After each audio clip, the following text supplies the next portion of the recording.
Bonjour, il n'y a pas que le popcorn. Aujourd'hui, nous sommes au Collège Antique avec Pierre Pajot. Oui, c'est la classe dans laquelle j'ai enseigné pendant une quinzaine d'années, une classe que j'ai gagnée de haute lutte. Voilà, des générations d'élèves traumatisés par Pierre Pajot. Oui, traumatisés, mais qui aimaient le cinéma et à ce moment-là, on s'entendait bien. Mais si vous remarquez, en tout cas, c'est une classe que j'avais exigé qu'elle ait la forme d'une salle de cinéma. Pour que tous les élèves puissent bien voir le film projeté à l'avant sur l'écran. Très important. Donc aujourd'hui, on va présenter les films qui sont sortis pendant le mois d'avril. Le mois d'avril.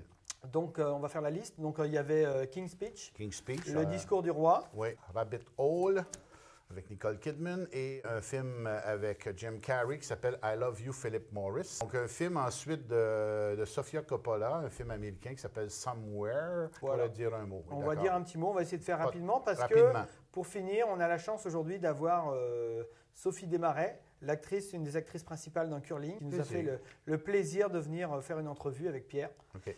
Et voilà. Donc, premier film, King's Speech, le grand gagnant de cette année à Hollywood, selon le public, enfin pas le public, les juges américains, du meilleur film de l'année. King's Speech, on rappelle, c'est l'histoire donc, de la cour d'Angleterre, 20e siècle.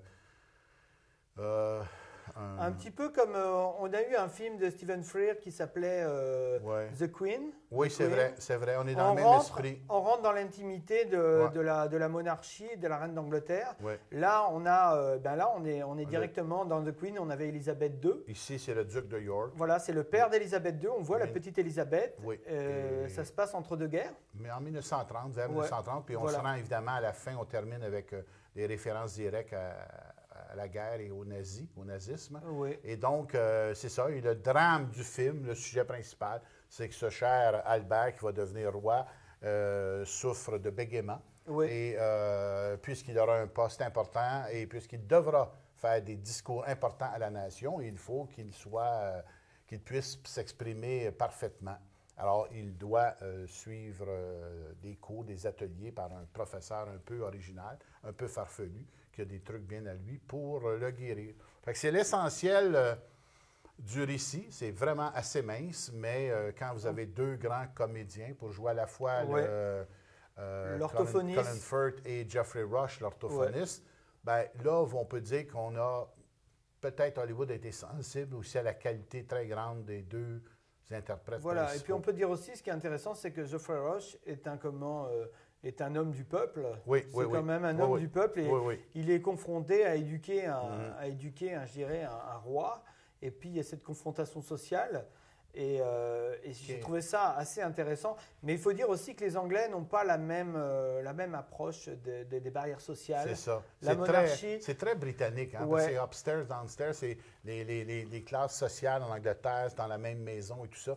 Et effectivement, une des dimensions du film, c'est un rapport de classe sociale entre le roi, qui en principe ne doit pas s'abaisser. Et enfin, il y a toute une série de reproches qui sont formulés dans le film. Mais à la fin, il y a une amitié qui s'est liée entre un roturier et un roi, qui est dans l'esprit tout à fait de la vision démocratique du monde des Britanniques. Hein? Oui. Probablement que les Américains adhèrent aussi. Et encore une fois, l'intrigue demeure un peu mince, moi je le maintiens, mais ça se laisse regarder quand même. Il y a un portrait de contexte et il y a des comédiens vraiment exceptionnels. Et puisque ces jours-ci aussi, avec le mariage de Kate et William, la monarchie britannique revient à la mode. Alors donc, on peut dire que ça contribue dans le même esprit. Oui, voilà. Donc on leur souhaite beaucoup de bonheur à William et comment s'appelle ça? Kate. Kate et William, on leur souhaite beaucoup de bonheur. À qui on accorde on vous souhaite à tous, au même titre qu'on souhaite beaucoup de bonheur à tout le monde. Roturier et roi. Perhaps he should change jobs. And what of my husband with a king?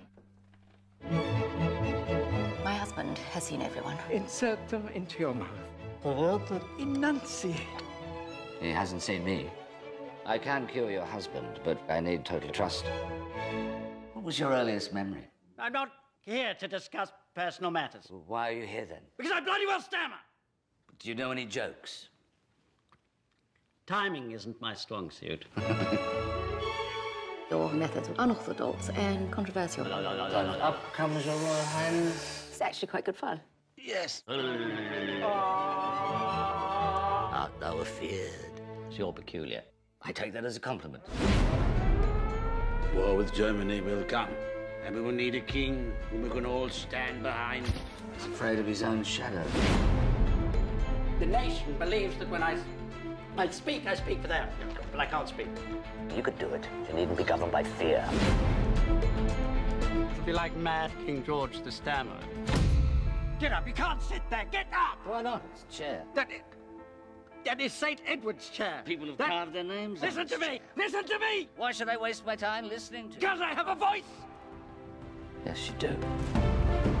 Your greatest test is yet to come.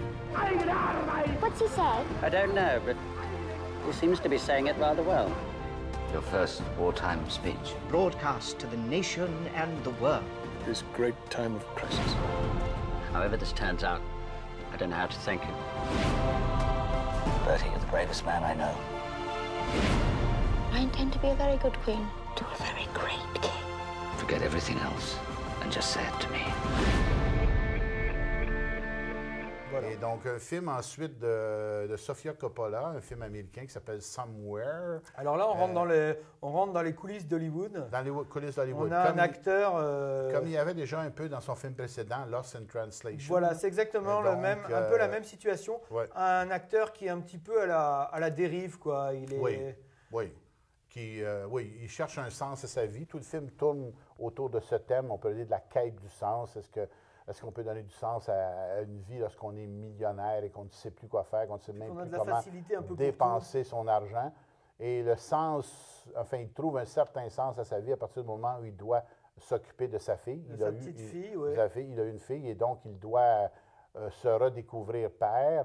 Et à ce moment-là, le film nous donne l'impression qu'il va peut-être arriver à quelque chose. Le personnage nous rappelle un petit peu, le rapport entre la fille et le père rappelle un petit peu le film de Bob Fosse, que le spectacle commence, ou All the Jazz, je ne sais plus le titre, comment c'était en anglais. Ah oui, All the Jazz. Voilà, All the Jazz, où il y avait un rapport entre le père qui était un metteur en scène de danse, quoi, et qui était un petit peu à la dérive, pareil, et puis qui a un rapport avec sa fille. Ça m'a vaguement rappelé un petit peu ce film-là aussi, quoi. Mais peut-être... Ça tourne un peu en rond. Le premier plan du film, la première scène, c'est une voiture qui tourne en rond, qui nous passe devant la caméra 3, 4, 5 fois.